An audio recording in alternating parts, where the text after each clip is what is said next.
नमस्कार, news India देख रहे हैं आप। आपके साथ मैं हूं चारुल शर्मा। मुख्यमंत्री पुष्कर सिंह धामी ने देहरादून में बैडमिंटन प्रतियोगिता का उद्घाटन किया है। सीधी तस्वीरें आपको दिखाते हैं। खेलों को प्रोत्साहन देने की दिशा में भी एक बेहतर कदम। और सभी लोग आने को तैयार है। एक अच्छा एटमॉस्फेयर अभी हमारे यहाँ पर बन गया है।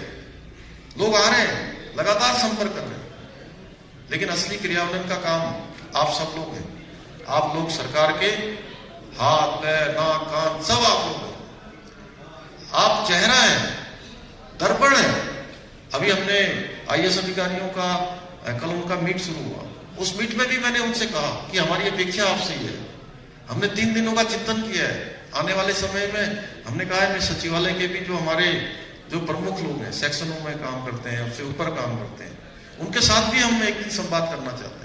उनके साथ भी संवाद करेंगे, उनके साथ भी बैठेंगे, क्योंकि हमको राज्य को हिंदुस्तान के श्रेष्ठ राज्यों में शामिल करना है। जब सारी चीजें हमारे पास हैं तो हम क्यों नहीं शामिल हो सकते हैं? तो हम शामिल हो सकते हैं, लेकिन उसके लिए हमें सबको सामूहिकता की आवश्यकता है। जहां अधिकारियों की, कर्मचारियों की, आम जनमानस की, वहीं हमारे खिलाड़ियों की और पत्रकार साथियों की भी, आप लोगों की बहुत बड़ी भूमिका है विष्णु जी। आप सबके माध्यम से भी जन जागरण होगा है। ग्राम सभाओं तक जाना है, अंतिम छोर तक जाना है। ग्राम चौपाल, समाधान चौपाल, बीडीसी बैठकें, ये हमारे तहसील दिवस, बहुउद्देशीय शिविर, इन सब के माध्यम से आम जनता को जहां तकलीफों से मुक्त करना है, उस काम में भी आपका बड़ा योगदान है। हर किसी का योगदान है। तो आप तो दोहरा काम कर रहे हैं। एक तरफ जो है सरकारी काम भी कर रहे हैं और यहाँ खेल को भी बढ़ावा दे रहे हैं, क्योंकि खेल भी एक ऐसा हमारा वो है कि इसमें हमको बहुत सारी चीजें सीखने को मिलती हैं। खेल भावना हमको बताती है कि हम लगातार काम करते जाएं। स्थिति कोई हो, परिस्थिति कोई हो, कभी पीछे रह जाना है, कभी आगे चले जाना है, कभी गिर जाना है, फिर उठ जाना है, कभी हार, कभी जीत, लेकिन उसके बावजूद भी लगातार चलना, ये हमको खेल का मैदान ही सिखाता है। चाहे वो कोई भी खेल हो, चाहे बैडमिंटन क्यों ना हो, हमारा कोई अन्य खेल क्यों ना हो, उन सब खेलों से हमको सीखने को मिलता है। तो मैं आज के अवसर पर आप सभी लोगों को बहुत बधाई देते हुए, बहुत शुभकामनाएं देते हुए कि आज खेल के क्षेत्र में जहां उत्तराखंड के हमारे बहुत सारे उदयमान खिलाड़ी, पुराने लोग अपने अनुभव के आधार पर उन सभी को आगे बढ़ा रहे हैं। राष्ट्रीय स्तर पर, अंतर्राष्ट्रीय स्तर पर हम पदक जीत रहे हैं। और खेलों के क्षेत्र में केवल एक खेल में नहीं, हर खेल में, क्योंकि आज एक नई जो हमारी चयन की प्रक्रिया पारदर्शिता के साथ जिस प्रकार से देश में लागू गई है, और उसके कारण से आज हिंदुस्तान में ही नहीं बल्कि दुनिया का कोई खेल का मैदान हो, कोई खेल हो, वहां पर भारत का तिरंगा फहर रहा है। भारत का तिरंगा हमको दिख रहा है। हमारे जाबाज खिलाड़ी वहां पदक जीत रहे हैं। तो मैं आप सबको आज के अवसर पर बहुत बधाई देते हुए आयोजकों को अपनी ओर से, और उन्होंने बड़ा अच्छा यहाँ पर अभी पन्ना लाल जी बता रहे थे कि बिल्कुल वेस्टलेस कर दिया है यहाँ पर। कोई वेस्ट नहीं होगा, कोई जो है यहाँ पॉलीथीन नहीं होगा। इसके लिए भी मैं आप सबकी बहुत सराहना करता हूँ और आप सबको बधाई देते हुए कि ये आज प्रतियोगिता शुरू हो रही है। निश्चित रूप से ये हमारे लिए एक जहाँ खेलने का एक अच्छा हमको खेल का तो माध्यम, खेल तो है ही है, उसके साथ साथ हमारी आगे की जो कार्यशैली है, आगे की हमारी परस्पर बॉन्डिंग है, वह भी मजबूत होगी। यही शुभकामनाएं देते हुए मैं अपनी बात को समाप्त करता हूँ। बहुत बहुत धन्यवाद। बहुत बहुत धन्यवाद सर, आपने अपने आशीर्वचन से। तो खेलों को किस तरह से प्रोत्साहित किया जा रहा है उत्तराखंड में, इस विषय पर भी मुख्यमंत्री को आपने सुना। चलिए खबरों में आगे बढ़ते हैं। मुख्यमंत्री पुष्कर सिंह धामी सुबह सुबह ओएनजीसी अंबेडकर स्टेडियम में मॉर्निंग वॉक के लिए पहुंचे। इस दौरान मुख्यमंत्री धामी ने प्रैक्टिस कर रहे खिलाड़ियों के साथ जॉगिंग की और बाद में एक आम आदमी की तरह टी स्टॉल पर चाय पीने पहुंच गए। मुख्यमंत्री को अपने सामने देख खिलाड़ी उत्साहित नजर आए। उन्होंने खिलाड़ियों और खेल से युवा पीढ़ी को जोड़ने के लिए अनेक बिंदुओं पर सार्थक पहल के साथ जागरूक करने की बात कही। इस दौरान मुख्यमंत्री ने खिलाड़ियों और स्थानीय लोगों से सरकार द्वारा चलाई जा रही योजनाओं का भी फीडबैक लिया।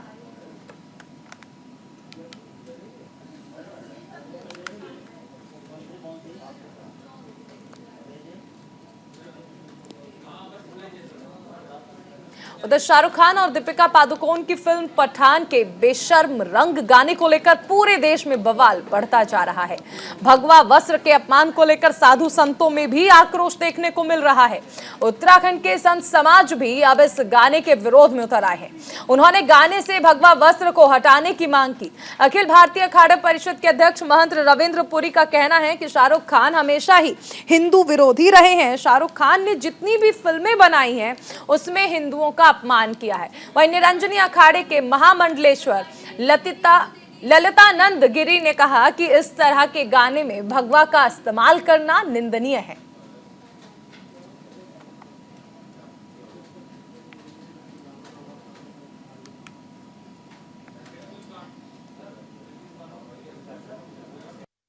शाहरुख खान हमारे ऐसे स्टार है कि जो हमेशा हिंदुओं के विरोधी रहे हैं। उन्होंने जो भी फिल्म बनाई, उनका जो भी काम है, वो जो भारत के हिंदू है उनके विरोध में ही वो काम करते हैं। लेकिन हमें इसमें दिक्कत ये हुई है, जो दीपिका पादुकोण है वो हिंदू होकर के इनका साथ देती है, अच्छी बात नहीं है। इसीलिए हमने इस फिल्म का विरोध किया, क्योंकि उसमें जो फिल्म में जो है भगवा रंग को दिखाया गया है। भगवा रंग में वो अश्लील हरकतें हो रही है, गाना हो रहा है, और गाना भी उस समय उनका जो इतना गंदा दिखाया जा रहा है, बहुत ही मतलब बुरा है। इसलिए इसका हमने विरोध किया हुआ। जो भी ये फिल्म है ये मनोरंजन के लिए होता है, लेकिन ये आध्यात्मिक उस पे और ये भगवा कपड़ा पहने हुए जो उसमें गाना गा रहे हैं, ये गलत है। ऐसा होना नहीं चाहिए। ये हमारे हिंदू धर्म के बहुत खिलाफ है। भगवा वस्त्र है बहुत ही पवित्र और भगवान के द्वारा मिला हुआ वरदान है। इसलिए जो भगवे वस्त्र पहन करके कोई अश्लील हरकत करता है, अश्लील गाना रिकॉर्डिंग करवा रहा है, तो उससे जो है बहुत ही गलत मैसेज जाता है समाज में। इसलिए अखिल भारतीय संत समिति की तरफ से हम लोग इसकी निंदा करते हैं कि आगे के लिए इसके ऊपर जो है पूरा प्रतिबंध लगना चाहिए कि कोई भी भगवे कपड़े डाल करके या ऐसा धार्मिक लिबास धारण करके कोई अश्लील हरकत करे, कोई गाना गाए, ऐसा जो है नहीं होना चाहिए। और हमारे साथ ज्यादा जानकारी के लिए सहयोगी संजय पुंडीर जुड़ रहे हैं। संजय, लगातार देश भर में विरोध हो रहा है पठान मूवी में जिस तरह बेशर्म रंग में जो गाना है उसको लेकर विरोध हो रहा है, तो दूसरी तरफ अब हम ये भी देख रहे हैं कि हरिद्वार में जो संत समाज है वो भी विरोध में उतर आया है। शाहरुख खान हमेशा ही हिंदू विरोधी रहे हैं। ऐसे में एक बार फिर उनकी फिल्म में जो गाना है भगवा वस्त्र, उसका पूरे देश भर में ही विरोध हो रहा है। हालांकि इसको लेकर अब संत समाज पूरी तरह आक्रोशित है और साफ तौर पर उनका कहना है या तो फिल्म से इस गाने को हटाया जाए, नहीं तो पूरे देश में एक बड़ा आंदोलन संत समाज के द्वारा किया जाएगा। और लगातार यही नहीं, सेंसर बोर्ड से भी लगातार अपील की जा रही है कि इन गाना बनाने वालों और फिल्म बनाने वालों पर कार्रवाई की जाए, क्योंकि हम देख रहे हैं कि बीते दिनों से लगातार ही हिंदू धर्म का अपमान हो रहा है और इस गाने में जिस तरह से गाने को दर्शाया गया है। हालांकि इतना ही नहीं, शाहरुख खान के साथ साथ जो दीपिका पादुकोण है हिंदू लड़की होने के बावजूद भी वो कहीं ना कहीं शाहरुख खान का साथ दे रही है, तो कहीं ना कहीं उसके खिलाफ भी कार्रवाई होनी चाहिए। चारुल, संजय, ये भी समझना चाहेंगे आपसे कि देखिए ऐसा तो नहीं है कि भगवा पहली बार किसी पिक्चर में पहना गया। आपसे पहले भी कई बॉलीवुड हो या फिर साउथ मूवीज हो, कई मूवीज ऐसी आई हैं जिसमें भगवा पहना गया है।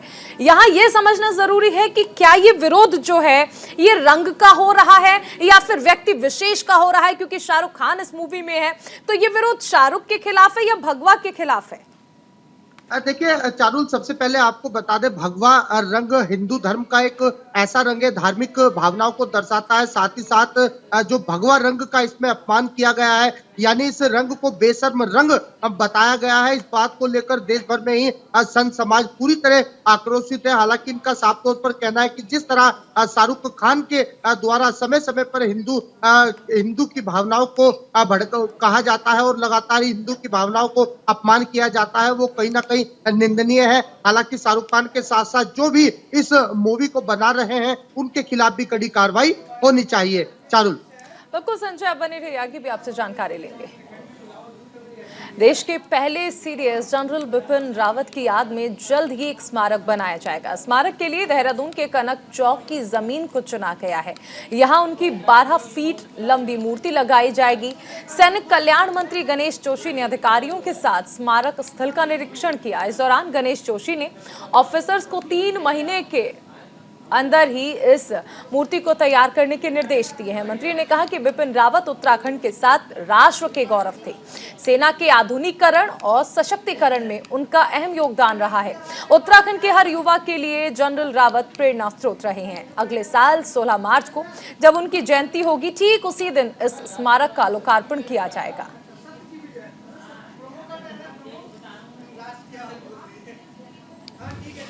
विजय दिवस पर जो हमने कार्यक्रम किया था तो हमने घोषणा की थी कि जनरल बिपिन रावत हमारे देश की गौरव है, उत्तराखंड की गौरव है।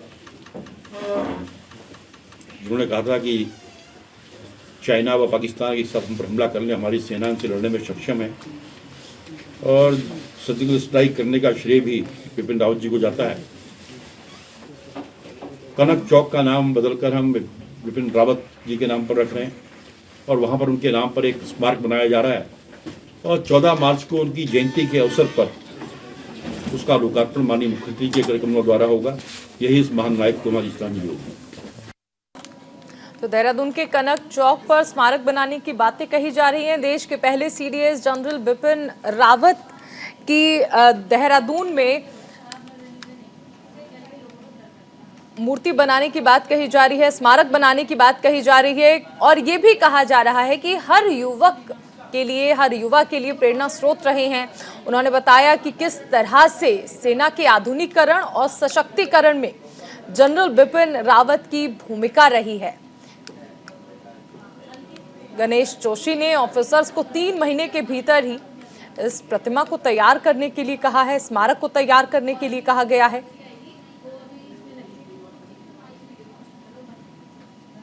स्मारक के लिए देहरादून के कनक चौक की जमीन को चुना गया है, जहां उनकी 12 फीट लंबी मूर्ति लगाई जाएगी। सैनिक कल्याण मंत्री गणेश जोशी ने अधिकारियों के साथ स्मारक स्थल का निरीक्षण भी किया।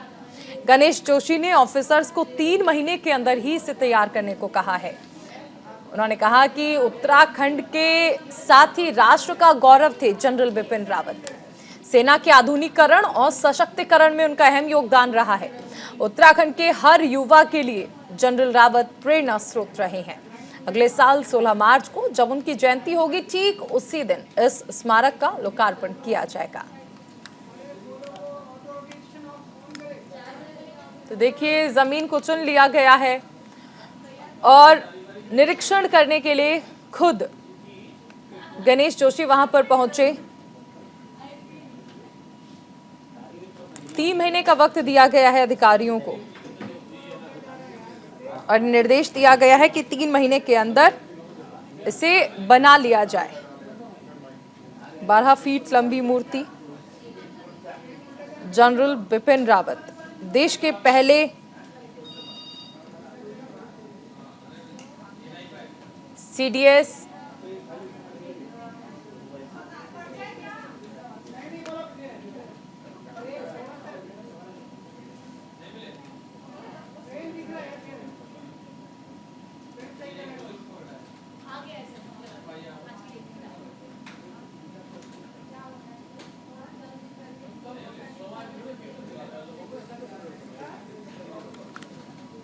तो देहरादून के कनक चौक पर स्मारक का निर्माण किया जाएगा। 3 महीने का वक्त इसके लिए दिया गया है अधिकारियों को। खुद मंत्री गणेश जोशी भी स्थल पर पहुंचे और उन्होंने निरीक्षण किया।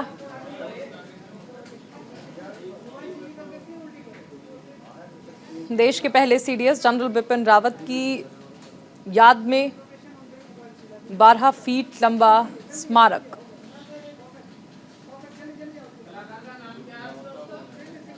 जमीन चुन ली गई है, लेकिन 3 महीने का वक्त दिया गया है अधिकारियों को कि जल्द से जल्द इसका निर्माण कराया जाए।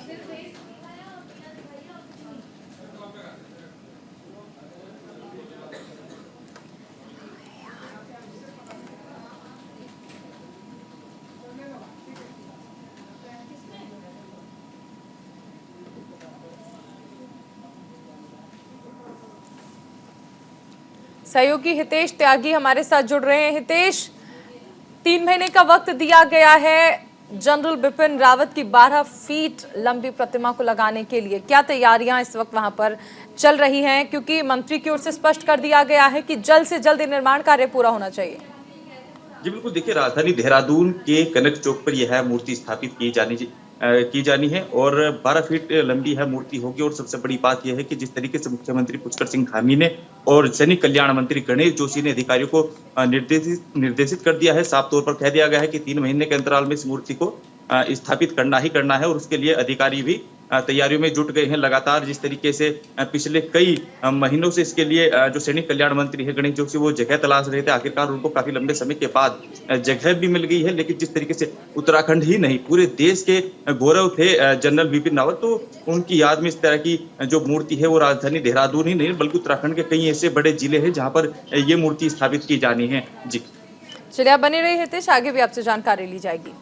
केंद्र सरकार ने सिंगल यूज प्लास्टिक पर पूर्ण रूप से बैन लगा दिया है, लेकिन बावजूद इसके धर्मनगरी हरिद्वार में खुलेआम केंद्र सरकार के आदेशों की धज्जियां उड़ाई जा रही हैं। विश्व प्रसिद्ध तीर्थ स्थली हर की पैड़ी पर बैन होने के बावजूद भी प्लास्टिक युक्त सामग्री की बिक्री खुलेआम हो रही है, लेकिन नगर निगम और जिला प्रशासन कोई ध्यान नहीं दे रहा। वहीं नगर आयुक्त दयानंद सरस्वती का कहना है कि जो लोग सिंगल यूज प्लास्टिक बेच रहे हैं उनके खिलाफ कार्रवाई करने के लिए टीम बनाई गई है। जो प्रतिबंधित प्लास्टिक को बेच रहे हैं उनके सामान को जब्त किया जाएगा, लेकिन जमीनी स्तर के हालात कुछ और ही बयां कर रहे हैं। माननीय उच्च न्यायालय के भी इसमें डायरेक्शंस हैं और उसी के तहत हम लोगों ने एक टीम ही बनाई है और रोज टीम कार्रवाई कर रही है। जो भी लोग सिंगल यूज प्लास्टिक को यहाँ पर बेच रहे हैं जो कि प्रतिबंधित है, तो उसके खिलाफ हम लोगों ने चालानी कार्रवाई भी करी है और हम लोगों के सामान को जब्त भी किया है। और रोज ही करीबन एक तो लंच से पहले और लंच के बाद दोनों टाइम हमारी टीमें जाके वहाँ पर कार्रवाई करती हैं और गंगा जी की घाटों पे और मार्केट पे, ज्वालापुर एरिया, कनक, सभी जगह पे समान रूप से कार्रवाई चल रही है। वो अल्टरनेट का इशू ये आ रहा है कि जो कैन है, कैन जो है प्रतिबंधित, सिंगल यूज प्लास्टिक में प्रतिबंधित नहीं है, तो वो रेट का थोड़ा सा इशू आ रहा है उसमें, क्योंकि वो काफ़ी एक्सपेंसिव है। जूट और कांच की जो बोतलें हमारी वो हैं और कैन जो है थोड़ा सस्ती है, तो हम लोग अभी प्रयास कर रहे हैं उसमें कि इसको ढंग से हम लोग और अच्छे ढंग से उसको हम लोग प्रस्तुत कर सकें। हमारे साथ सहयोगी संजय पुंडीर जुड़ रहे हैं। संजय, सिंगल यूज प्लास्टिक को लेकर जो दिशा निर्देश जारी किए गए हैं उनकी खुलेआम धज्जियां उड़ रही हैं धर्मनगरी में।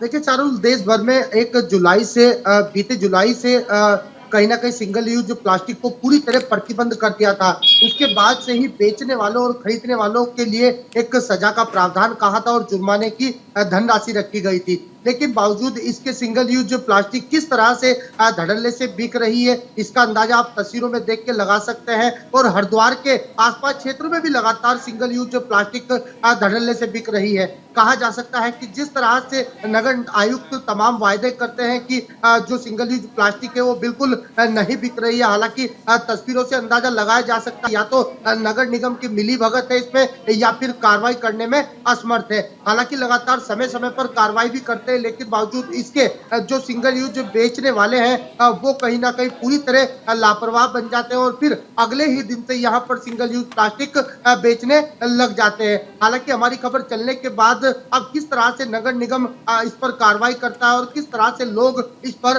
प्रतिबंध लगाते हैं। चारुल, बिल्कुल, बहुत शुक्रिया संजय इस तमाम जानकारी के लिए।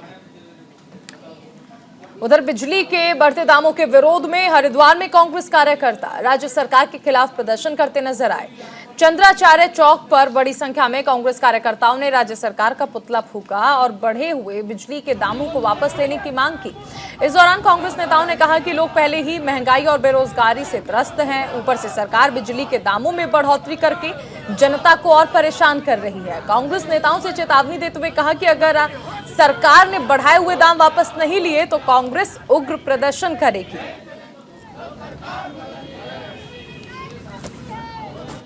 आज भाजपा सरकार द्वारा जिस तरह से बेरोजगारी और महंगाई आसमान पर है, उसकी जो डबल मार आम इंसान पर है वो तो है ही। उसी कड़ी में जो बिजली के रेट सरकार द्वारा बढ़ाए गए हैं वर्तमान सरकार के द्वारा, उसके विरोध में कांग्रेस ने ये पूरे प्रदेश में एक विरोध प्रदर्शन करने का फैसला लिया है। उसी कड़ी में ये आज का कार्यक्रम पुतला दहन का हमने किया है और हमारी मांग है जो बिजली की दर बढ़ाई गई है उन्हें सरकार वापस ले। ये लगातार बिजली की दरें बढ़ा रहे हैं और एक आयोग का माध्यम लेते हैं कि आयोग के माध्यम से हम बढ़ा रहे हैं, हमारा इसमें कोई रोल नहीं है। जबकि ये उसका पास सिर्फ ये पता लगाया कि एक पत्र भेजते हैं कि इतने % रेट बढ़ा दिए जाएं। हम इसके खिलाफ आज सड़कों पर उतरे हैं, नहीं ये काम नहीं करने देंगे, जनता का शोषण नहीं होने देंगे। और लगातार ये बिजली और पानी के रेट आप देख रहे होंगे, आपके बिलों घर में जो पानी के बिल आ रहे हैं, हर तीसरे महीने पानी के बिल बढ़े हुए आ रहे हैं। जबकि ऐसा तय हुआ था कि 2 साल में 4 साल में रेट बढ़ाए जाएंगे। ये गुंडागर्दी हिटलराइज सरकार जो चला रही है, इसको हम बिल्कुल बर्दाश्त नहीं करेंगे और लगातार सड़कों पर रहेंगे। बिजली की दरें जो इन्होंने बढ़ाई हैं उसको वापस इन्हें करना पड़ेगा। सहयोगी संजय पुंडीर जुड़ रहे हैं। संजय, बिजली के दामों की जो बढ़ोतरी हुई है उसको लेकर कांग्रेस लगातार विरोध दर्ज करा रही है। देखिए चारों विपक्ष सरकार को घेरने में कोई भी मौका नहीं छोड़ता है और जिस तरह से प्रदेश भर में बिजली के दामों में इजाफा हुआ है, इसको लेकर अब लगातार ही जो कांग्रेसी है वो सड़कों पर उतरकर एक बड़ा आंदोलन कर रहे हैं। साफ तौर पर उनका कहना है या तो प्रदेश सरकार को बिजली के दामों को अब वापस लेना होगा, यानी जो कीमत में इजाफा हुआ है उसको कम करना होगा, नहीं तो प्रदेश भर में जगह जगह इस तरह से ही आंदोलन किया जाएगा। तस्वीरों में साफ देखा जा सकता है किस तरह से राज्य सरकार का पुतला फूंका जा रहा है और लगातार ही यहाँ पर नारेबाजी की जा रही है। अब देखने वाली बात होगी इस प्रदर्शन के बाद किस तरह से सरकार संज्ञान लेती है और बढ़ते बिजली के दामों को किस तरह से कम करती है। चारुल, बिल्कुल, बहुत शुक्रिया संजय इस तमाम जानकारी के लिए। और इसी के साथ इस बुलेटिन में फिलहाल इतना ही। आप बने रहिए न्यूज़ इंडिया के साथ।